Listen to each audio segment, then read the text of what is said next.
sprinters, Fernando Gaviria and Caleb Ewan. So here we go. Stats, both 23. Caleb Ewan 165, 61 kilos. Very light rider. I'm not sure if 61 kilos is right, but that's incredibly light for a big sprinter. And Gaviria is 180, 71 kilos. Both have similar career wins, 26-25. Caleb Ewan 6 Tour Down Unders, 1 Vuelta, 1 Giro, 4 Tour of Britain, Sci Classics Hamburg, and some other ones, Tour of Poland, and 4 Tour of Korea.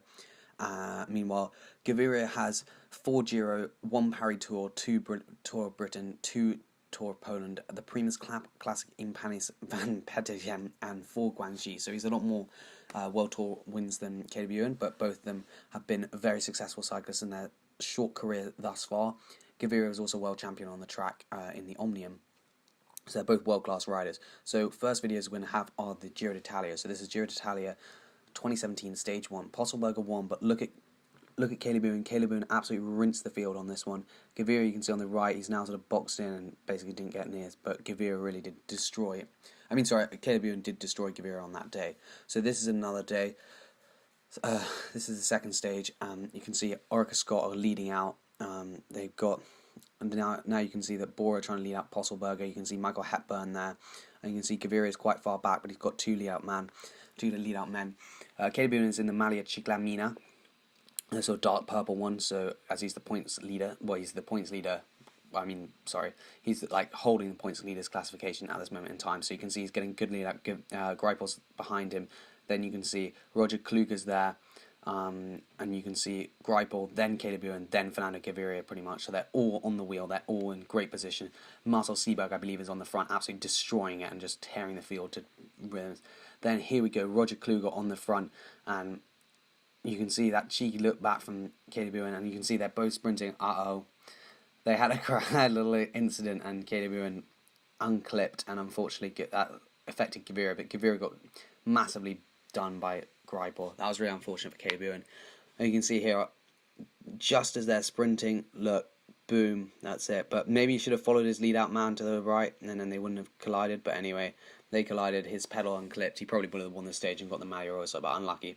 And what's his name? Old Gaviria had a bit of a struggle that day and came fourth, and this led to one particular guy on Cycling News calling him the most overhyped rider of this era, Will Alf Hertz.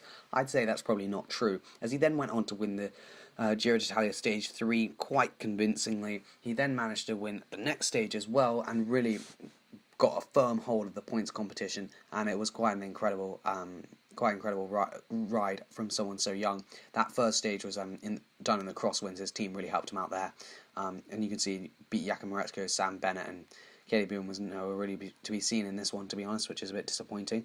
But we now go to the Tour of Britain, which is 2017, which is also where they had a bit of a fight. So you can see that Team Sky leading out. Now you can see that Roger Kluger's on the front, and then we have Luka Mezgec on the wheel, and then Caleb Ewan, and you can see Fernando Gaviria is quite far back, can't really see him, but he's got such a turn of speed, Gaviria, that if he plays it right, he can just destroy fields, and he can leave it very late. That's one thing I'd say that Fernando Gaviria definitely has going for him, is that he can leave people for dead on those just by like timing it right. Well, Caleb Ewan, I feel like, needs to go early, but the thing is, because he has no draft on him at all, it's just means if you're on his wheel, it's actually really hard to come around him, because it's the same effort behind him as it is to overtake him. Or normally you get a bit of a draft when you're waiting. But anyway, Mezgec is leading out, doing a good job.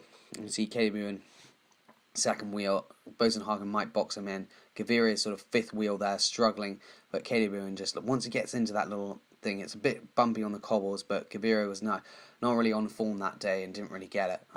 He was sort of a bit behind everyone, and not really it didn't really look like he was that interested in trying to win. He just seemed like he was struggling to hold the wheel, which is probably more base fitness and conditioning than his actual sprint, because his sprint's still very good. So I think that was probably more the reason why he struggled on that particular day.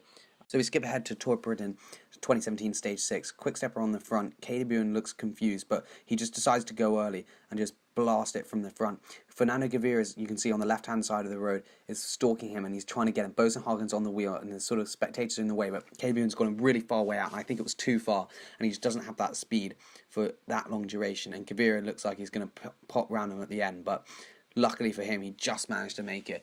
So in that instance, I think Caleb Ewan got away with it, and Gaviria, you could see, just didn't really have the draft. I think Gaviria is best when he's a bit further back than what he was, and he could really just come and attack the group. So you'll see on some of the videos that when he gets really far back, that's when he's the best. So for me, who's better? I'd say Gaviria is. He's won more stages at the highest level.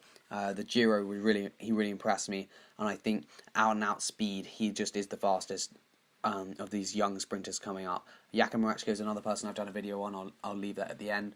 But I think Fernando Gaviria is the man to watch. Can he win Milan-San Remo? I think he can. Can he win lots of tour stages? Yes, he can. Can he climb? I think he can as well. So I think he really could be a classics rider as well as a pure sprinter, much like Peter Sagan. Cheers for watching, and I'll see you in the next video.